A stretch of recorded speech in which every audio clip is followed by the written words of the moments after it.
तारा बानो साहब, आपने एक ऑपोजिशन का बड़ा किरदार अदा किया है और छोटी ऑपोजिशन थी, बहुत ही छोटी, ना होने के बराबर। उसमें आपका एक बड़ा रोल रहा है, लेकिन अब अचानक से एमक्यूएम जो उस वक्त हुकूमत का हिस्सा थी, आज उनको भी एहतजाज करना है। पीपल्स पार्टी ने जिस वक्त हल्का बंदियों के लिए वोट दिया, उसके बाद आज वो कहते हैं कि 90 दिन में इंतखाबात भी हो जाने चाहिए और हल्का बंदियों को पता नहीं बाईपास करना है, क्या करना है। ये तमाम लोगों के चेंज ऑफ हार्ट्स जो हैं, उनका क्या कीजिए। और इस वक्त आप जो हैं अवाम के साथ खड़ी हैं, एहतजाज का हिस्सा होगी आपकी जमात, या आप दिलासा देने के लिए मौजूद होंगे? दिलासा, अस्सलाम वालेकुम। दिलासा बिल्कुल नहीं, आवाम के साथ बिल्कुल उनको उकसाऊंगी नहीं इन पीडीएम की 16 जमातों की तरह। ये अभी मैं कुछ पढ़ रही थी कि वो कहते ना कि वो जो जैनब केस हुआ था कि उसका कातिल उसकी नमाज जनाजा में पहली सफ में खड़ा था। तो मुझे बताइए कि ये वही है। सब जमातें इन 5 साल में सब जमातों ने इक्तदार का मजा लूटा है। मैं आपको उसकी डिटेल बताऊंगी कि आप कहेंगे कि मैं भी उसका हिस्सा थी। सब मजा लूटा है इन लोगों ने। और अब मुझे समझ नहीं आ रही कि एहतजाज किस चीज का कर रहे हैं और किसके खिलाफ कर रहे हैं। निगरान हुकूमत को तो अभी आए हुए जुमा 8 दिन हुए। जो मुआहदे, जो साइन, जो नेपरा की समरीज को आप मूव करके गए हैं, वो तो पीडीएम की गवर्नमेंट करके गई है। लेकिन अफसोस, आज एक पीपल्स पार्टी के उनका बयान आता है कि अगर बिलावल साहब वजीर आजम होते फिर अच्छे फैसले हम करते और इसकी जिम्मेदारी लेते।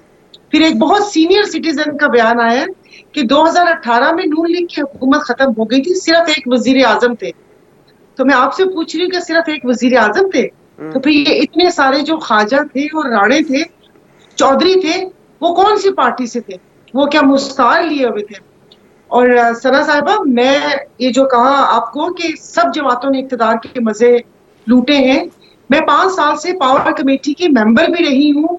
और जो कुछ मैंने वहां पर देखा या सुना, कोई पार्टी भी सीरियस नहीं थी आवाम को रिलीफ देने के लिए। वो कह रहे ना कि अपना वक्त गुजार रहे थे कि बस ठीक है, ये टाइम गुजर जाए फिर देखा जाएगा।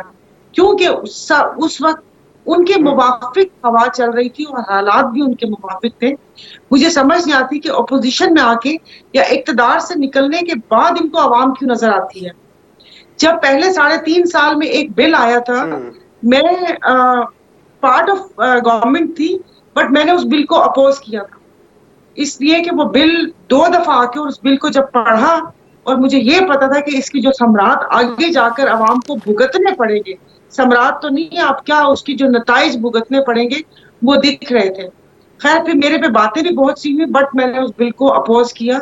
और अभी भी 16 महीने के बीच में भी एक बिल आया, मैंने उसको भी अपोज किया। कोई शख्स भी सीरियस नहीं है।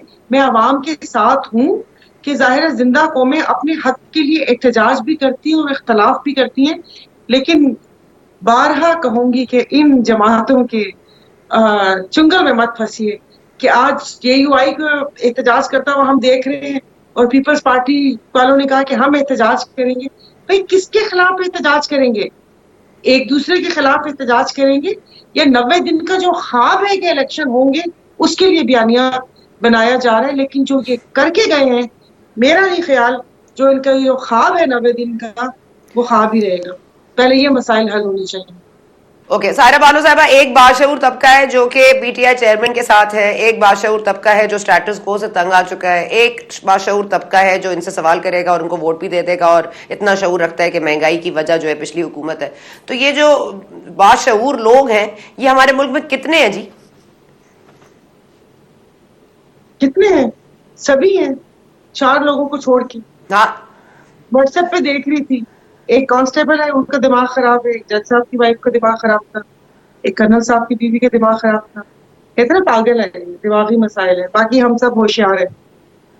तो मुझे समझ नहीं आ रही कि ये बाशऊर तबका, ये अदा मेरे भाई हैं, ये सिंध की बात कर रहे हैं।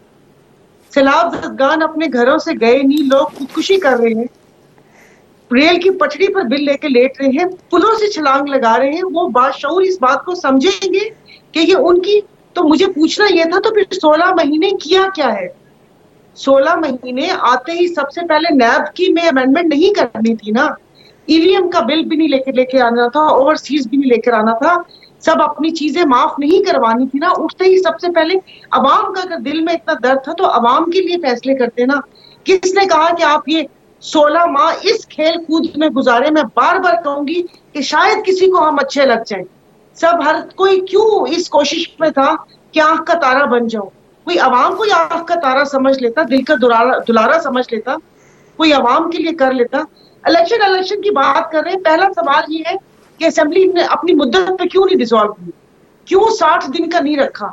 आप लोगों ने खुद ही एक वो बहाना दिया कि उसको पहले डिसॉल्व करके 90 डेज तक लेके गए।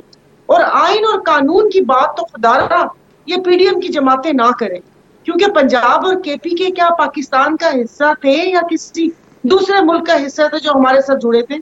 आइन और कानून हम तोड़ चुके हैं और इन्हीं के मेंबरान जिस दिन असेंबली डिसॉल्व हुई थी मुझे 15 फरवरी की डेट भी बता चुके हैं, इनके सेनेटर्स बता चुके हैं कि 15 फरवरी एक टेंटेटिव डेट है। तो उससे पहले क्या बयानियां बनाने की कोशिश की जा रही है? ये अवाम की याददाश्त कमजोर है कि जिसके घर में खाने को नहीं है, जिसके बूढ़े माँ बाप बिना दवाई के चले गए, जिसके बच्चे स्कूल नहीं जा सक रहे, वो आपकी इस बात पे यकीन करेंगे कि पिछली गवर्नमेंट ने किया था।